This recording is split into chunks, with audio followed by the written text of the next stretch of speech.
आदर्श शिक्षा निकेतन high school class 9 हम civics का 3rd लेसन पढ़ रहे थे। ठीक है, इसमें हमने संविधान के बारे में पढ़ा था कि संविधान का निर्माण क्या है, जिसमें दक्षिण अफ्रीका में नेशनल मंडेला के बारे में पढ़ा था कि किस तरह से उन्होंने गोरे और काले के भेद को निपटाने के लिए किस तरह से लोकतंत्र के शासन को स्थापित किया था। आज हम पढ़ेंगे कि हमें संविधान की ज़रूरत क्यों होती है। हमें एक संविधान की ज़रूरत होती है कि संविधान क्या कार्य करता है। तो इस बात से हम दक्षिण अफ्रीका के एक उदाहरण को लेते हैं। इस नए लोकतंत्र का में दमन करने वाले, दमन सहने वाले दोनों ही साथ साथ अपना समान हैसियत की गहरी योजना रखते हैं। दोनों के लिए एक दूसरे पर भरोसा पाना आसान नहीं था। ठीक है, क्योंकि अब देश में दक्षिण अफ्रीका में लोकतंत्र स्थापित तो हो गया था, परंतु भरोसा करना आसान नहीं था। उनके अंदर अपने अलग अलग किस्म के डर बैठे हुए थे, गोरे लोगों के बीच में भी और काले लोगों के बीच में भी। ठीक है, लंबे समय तक चली बातचीत के बाद दोनों ने पक्ष का समझौते का रास्ता अपनाने का तैयार हुआ, क्योंकि देश तो आज़ाद हो गया था, लोकतंत्र स्थापित हो गया था। तो उन्होंने एक बातचीत आपस में करी गोरे और लोगों ने। तो गोरे लोग बहुमत के शासन का सिद्धांत और एक व्यक्ति वोट को मान गए, यानी कि जो गोरे लोग थे वो ये मान गए कि भाई हर व्यक्ति एक वोट देगा। पहले काले व्यक्ति को वोट देने का अधिकार नहीं था, परंतु अब हो गया था कि वह सभी वोट देंगे, परंतु सभी व्यक्तियों को एक ही वोट देने का अधिकार है। वह गरीब लोग और मजदूरों के बुनियादी अधिकार को सहमत हो गई। वो ये मानने के लिए तैयार हो गई कि गरीब या अमीर, काले या गोरे सभी साथ हैं। परंतु जो असफेद लोग थे वो इस बात पर सहमत हुए कि सिर्फ बहुमत के आधार पर सारे फैसले नहीं होने चाहिए। उसे इस बात पर सहमत हुए कि बहुमत के जरिए असफेद लोग अल्पसंख्यकों के गोरों की जमीन जायदाद पर कब्जा नहीं करेंगे। वो इस बात का विश्वास लेना चाह रहे थे कि भाई जो गोरे लोग हैं वो काले लोगों की ज़मीन और जायदाद पर क्या नहीं करेंगे, कब्जा नहीं करेंगे।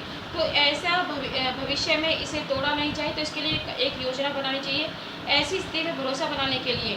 और तो उन्होंने एक बात तय की कि उन्हें लिखित या पढ़त में ले लिया जाए, इससे सभी लोगों पर उन्हें मानने के लिए बाध्यता होनी चाहिए। तो भविष्य में शासकों का चुनाव कैसे होगा, उनके क्या नियम होंगे, चुनी हुई सरकार क्या क्या कर सकती है, क्या नहीं कर सकती है, लिखित रूप में मौजूद होगा। इन्हीं लिखित नियमों और नागरिकों के अधिकार भी क्या होंगे, ये नियम कौन तय करेगा। सब जीत कर आने वाले इन्हें आसानी से मानेंगे या नहीं मानेंगे, मनमाने ढंग से नहीं बदलेंगे। तो दक्षिण अफ्रीका के लोगों ने इन चीज़ों का इंतजाम किया। वह कुछ बुनियादी नियमों पर सहमत हुए और इस बात पर सहमत हुए कि नियम सबसे ऊपर होंगे। ठीक है भाई, ये चाह रहे थे काले और गोरे लोग कि भाई लिखित में होना चाहिए। तो उन्होंने इन्हीं बुनियादों के नियमों को लिखित रूप को क्या किया, संविधान दिया।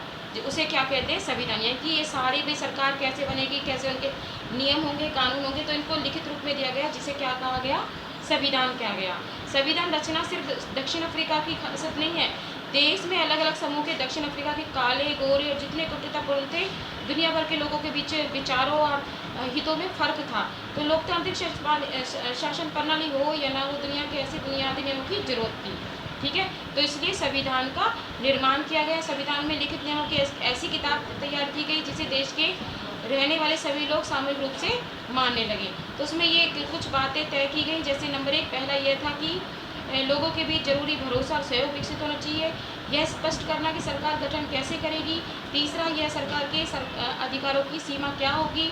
अच्छे समाज के गठन के लिए लोगों की आकांक्षाओं को व्यक्त कैसे करेंगे। ठीक है, ये सारी बातें होगी। तो ये तो था हम दक्षिण अफ्रीका का। अब पढ़ेंगे कि भारतीय संविधान का निर्माण कैसे हुआ। दक्षिण अफ्रीका की तरह भारत का जो संविधान था वो भी कठिन परिस्थितियों के बीच बना था। ठीक है, क्योंकि बहुत सालों बाद हमारा देश जो है आज़ाद हो रहा था, तो गुलाम की हैसियत से निकलकर नागरिक हैसियत पाने जा रहे थे हमारे देश के लोग। तो विभाजन से जुड़ी हिंसा में सीमा के दोनों तरफ से कम जो कि एक देश, एक पाकिस्तान बन गया था और एक इंडिया बन गया था।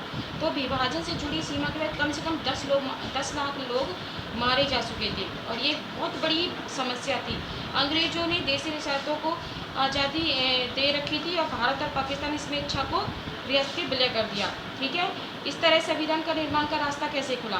सारी मुश्किलों के बावजूद भारतीय संविधान निर्माताओं को एक बड़ा लाभ था कि दक्षिण अफ्रीका में संविधान निर्माण के तौर पर सारी सहमति बनानी पड़ेगी, उसी तरह भारत में नहीं थी। ठीक है, इसलिए 1928 में मोतीलाल नेहरू और कांग्रेस के 8 नेताओं ने भारत का एक संविधान लिखा, जिसमें 1931 में कराची में भारतीय राष्ट्रीय कांग्रेस के अधिवेशन में प्रस्ताव हुआ।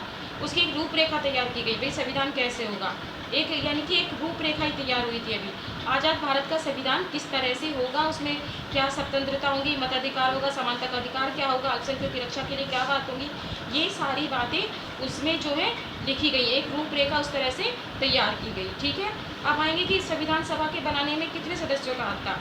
चुने गए, उसमें से कुछ व्यक्तियों को चुना गया जो संविधान सभा के सदस्य बनेंगे। तो चुने गए प्रतिनिधियों की जो संविधान सभा के जो दस्तावेज को लिखने का काम करती है उसे क्या कहते हैं, संविधान सभा। दोबारा सुनिए, चुने गए जनप्रतिनिधियों की जो सभा संविधान लागू करती है उसे क्या कहते हैं, संविधान सभा। तो 1940 में चुनाव हुए, उसमें पहली बैठक हुई, 1940 को ये पारित हुई। इसके उसमें 2 हिस्से बन गए देश के, भारत और पाकिस्तान। संविधान सभा